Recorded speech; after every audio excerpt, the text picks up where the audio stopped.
प्यार करने वाले ना उम्र देखते हैं ना जात पात देखते हैं। और तो और शादीशुदा लोग भी प्यार में अपने बच्चों को छोड़कर चले जाते हैं।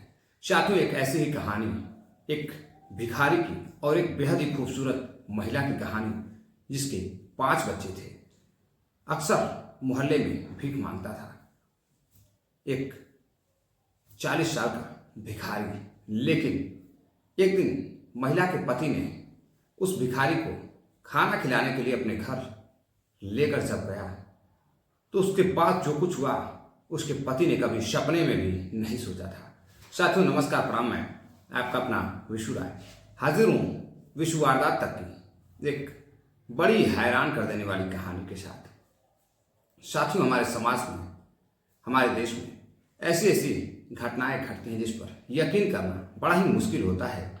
लेकिन यह घोर कलयुग चल रहा है, कुछ भी संभव है, कुछ भी हो सकता है। इंसान जब बदलता है तो इस कदर बदल जाता है कि परिवार, समाज कुछ भी दिखाई नहीं देता है। साथियों, मैं बात कर रहा हूँ यूपी के हरदोई की। यूपी के हरदोई में एक पति 3 जनवरी की शाम को पुलिस स्टेशन पहुंचता है और अपनी पत्नी के गुमशुदगी की रिपोर्ट दर्ज कराता है। पुलिस जब जांच पड़ताल करती है साथियों, तो एक ऐसी हैरान कर देने वाली कहानी सामने निकल कर आती है जिसको सुनकर किसी को यकीन नहीं हो रहा था कि आखिर ऐसा भी हो सकता है। साथियों, यूपी के हरदोई में शहर के पास में ही एक कॉलोनी में एक लड़का जो बेहद हंसते खेलते परिवार में माता, पिता और एक बहन और इकलौता भाई राजू, मात्र 4 से 5 लोगों का परिवार रहता है। परिवार बेहद खुश था, घर में खुशियां ही खुशियां थी। इधर दोनों पिता और पुत्र दोनों काम करते थे, रोजगार करते थे, किसी तरह अपने परिवार का गुजर बसर करते थे। अब पिता धीरे धीरे बूढ़े होने लगते हैं तो अपने बेटे से, राजू से कहते हैं कि बेटा अब तुम शादी कर लो। और जैसे ही शादी की बातचीत शुरू होती है वैसे माँ की मौत हो जाती है। माँ की मौत होने के बाद अब मजबूरी हो जाती है कि अब बहन की शादी करनी है, बेटे की शादी करनी है। तो सबसे पहले बेटे की, राजू की शादी की जाती है पास के ही एक गांव में एक लड़की जिसका नाम पिंकी रहता है। पिंकी बेहद पढ़ी लिखी लड़की। पिंकी की शादी जब राजू से हो जाती है, करीब साल 2015 में दोनों की शादी होती है। दोनों बेहद खुश थे, सब कुछ सही चल रहा था। इधर राजू की जिम्मेदारियां बढ़ने लगती है। राजू अपने बहन की शादी करता है और जैसे ही बहन की शादी होती है वैसे ही माँ का भी इंतकाल हो जाता है। जब माँ की मौत हो जाती है तो अब घर में सिर्फ उसकी बीवी पिंकी और राजू और उसके 3 बच्चे। अब धीरे धीरे समय बीतता गया, राजू अपना काम धाम करता गया। घर पर 2 भैंस और एक गाय भी रखा हुआ था, उससे भी दूध वगैरह बेचने का भी काम करता था। इधर जो भी पैसे आते थे घर में बीवी के पास रखे जाते थे, जो घर में अलमारी थी उसमें रखे जाते थे। धीरे धीरे समय बीतता गया, धीरे धीरे करके पिंकी के 5 से 6 बच्चे हो जाते हैं। अब 6 बच्चे जब हो जाते हैं, जिसमें से 3 लड़के और बाकी 2 लड़कियां रहती हैं और एक छोटा बच्चा रहता है, यानी कि 6 बच्चे हो जाते हैं। अब 6 बच्चों का परिवार जब हो जाता है तो अब जिम्मेदारियां राजू के सर पर चढ़कर बोलने लगती है। बच्चे बड़े हो रहे थे, उन्हें पढ़ाना था, लिखाना था, इधर बीवी का भी ख्याल रखना था। अब समय बीतता गया। इधर एक भिखारी 40 साल का, जिसका नाम रहता है नन्हे पंडित। नन्हे पंडित अक्सर कर मोहल्ले में घूमता था, लोगों से भीख मांगता था, पैसे मांगता था और अपना गुजर बसर करता था। लोगों के घरों में जाकर खाना वगैरह खाता था। अब कुछ लोग उसे पागल कहते थे, तो कुछ लोग उसे शनकी कहते थे, तो कुछ लोग कहते थे कि दिमाग काम नहीं करता है, बेचारा कहीं से आया है और भटक रहा है, वह तो पागल है। अब इधर नन्हे पंडित अच्छा खासा पैसा इकट्ठा करता है और फिर फटे पुराने कपड़े पहनकर लोगों के बीच बस स्टैंड पर, हर जगह जाकर, रेलवे स्टेशन पर भीख वगैरह मांगा करता था। पागलों जैसी हालत बना रखा था। लेकिन एक दिन भीख मांगते हुए वो पहुंचता है राजू के दरवाजे पर। राजू के दरवाजे पर जब पहुंचता है तो राजू घर पर रहता नहीं, बच्चे थे। बच्चे अंदर जाकर अपनी माँ को बुलाकर पिंकू को लेकर आते हैं। हम कहते हैं कि माँ, घर के बाहर एक भिखारी खड़ा है। और जैसे ही पिंकी बाहर आती है, भिखारी को देखती है तो वह देखने ही लगती है। और जब भिखारी उसे देखता है तो उसकी नज़र नहीं हटती है। बेहद खूबसूरत महिला। अब भिखारी भीख लेता है और फिर वहाँ से चला जाता है। अगले दिन भिखारी जब आता है तो और फटे पुराने कपड़े पहनकर आता है। गठीला बदन, बॉडी शॉडी काफ़ी अच्छी थी। और फिर उसके बाद सामने जब आता है तो पिंकी उसे पहचान भी नहीं पाती है कि वही भिखारी है। भिखारी फिर से उसके घर जाता है। उसका पति भी मौजूद रहता है। खाना वगैरह खिलाते हैं सब। और राजू कहता है कोई काम क्यों नहीं करते। तो भिखारी कहता है कि साहब, मेरी मानसिक हालत सही नहीं रहती है, कभी सही रहती है तो कभी नहीं रहती है। मैं काम नहीं कर पाता हूँ, जैसे तैसे गुजारा करता हूँ। लोग काम से भगा देते हैं। कोई मुझे चोर समझता है, कोई मुझे पागल समझता है। राजू को बड़ा रहम आता है तो राजू कुछ पैसे उसे देता है, कुछ कपड़े वगैरह देता है और घर में खाना वगैरह खिलाता है। अब राजू के कपड़े पहनकर भिखारी घूमने लगता है। ठीक ठाक कपड़े थे। अब इधर एक दिन फिर से भिखारी जब उसके घर आता है तो पिंकी के सामने वो अपने कपड़े निकालने लगता है। पिंकी जब उसके बदन को देखती है तो वह परेशान होने लगती है। उसे भिखारी को देख करके लालच आने लगती है। अब वो अपनी ख्वाहिशें पूरा करना चाहती थी उस भिखारी के साथ। उस भिखारी पर वो अपना दिल दे बैठती है। उसकी बॉडी सॉडी को देखकर पिंकी फिदा हो जाती है। साथ ही पिंकी फिदा हो जाती है और फिर भिखारी को बुलाकर खाना खिलाती है, कुछ पैसे देती है और हर रोज़ आने के लिए कहती है। भिखारी हर रोज़ आता था, पिंकी से बातें करता था। और इधर एक दिन जब उसका पति आता है, भिखारी से बात करते हुए देखता है तो सोचता है कि शायद उसकी बीवी बातें कर रही है, खाना वगैरह खिला रही होगी, तो बड़ा खुश होता है और अपनी बीवी से कहता है कि ठीक है, काफ़ी अच्छा काम है, नेक काम है, इसे खाना वगैरह दे देना चाहिए। बेचारा गरीब आदमी है और भैंस वगैरह का काम करता था, दूध वगैरह बेचता था, तो दूध वगैरह भी पिंकी उसे पिलाया करती थी। अब इधर नन्हे पंडित धीरे धीरे जो भिखारी था अब उसके घर के आसपास आए दिन घूमता था, बैठता था। उसकी बीवी से बात करते करते अब दोनों की गहरी दोस्ती हो जाती है। नन्हे पंडित कुछ अपने बारे में ऐसा बताता है उसकी पत्नी को, उसकी पत्नी उस पर फिदा हो जाती है।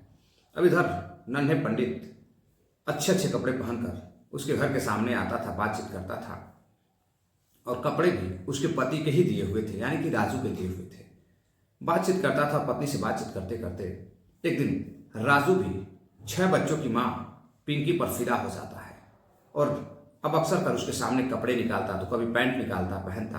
अब इस पर वो शर्माने लगती है और वो अभी पिंकी जो थी राजू की पत्नी, वो अभी फिदा हो जाती है उस भिखारी पर। और फिदा होने के बाद अब उससे बैठकर बातचीत करने लगती है। धीरे धीरे भिखारी उसका नंबर ले लेता है और अक्सर कर फोन पर उससे बातें करने लगता है। पिंकी भी प्यार भरी बातें करने लगती है। एक दिन जब राजू घर पर नहीं रहता, बच्चे कुछ स्कूल गए थे, छोटे बच्चे कुछ घर पर थे, तो भिखारी को कमरे में बुलाती है और कमरे में बुलाकर उस भिखारी के साथ प्रेम भरी बातें करते करते दोनों एक दूसरे के साथ फिजिकली हो जाते हैं, यानी कि शारीरिक संबंध बनाने लगते हैं। इधर पिंकी और दोनों एक दूसरे में खो जाते हैं। अब अक्सर कर जब पति बाहर दूध बेचने के लिए जाता था, उसके बाद अपने जब काम पर जाता था, मिस्त्री वगैरह का काम भी करता था, घर पर अच्छा खासा पैसा कमा कर लाकर पत्नी को देता था, पत्नी अलमारी में रख देती थी। दूध का पैसा भी लाकर अलमारी में रखता था। इधर धीरे धीरे पिंकी उसको पैसे देते गए भिखारी को, और भिखारी एक अच्छा फ़ोन लेकर अपने प्रेमिका राजू के पत्नी पिंकी से बातें करता था। पति सोता था तो पिंकी उठकर उससे मिलने के लिए बाहर जाती थी। अक्सर का भिखारी बड़ा बाहर खड़ा रहता था।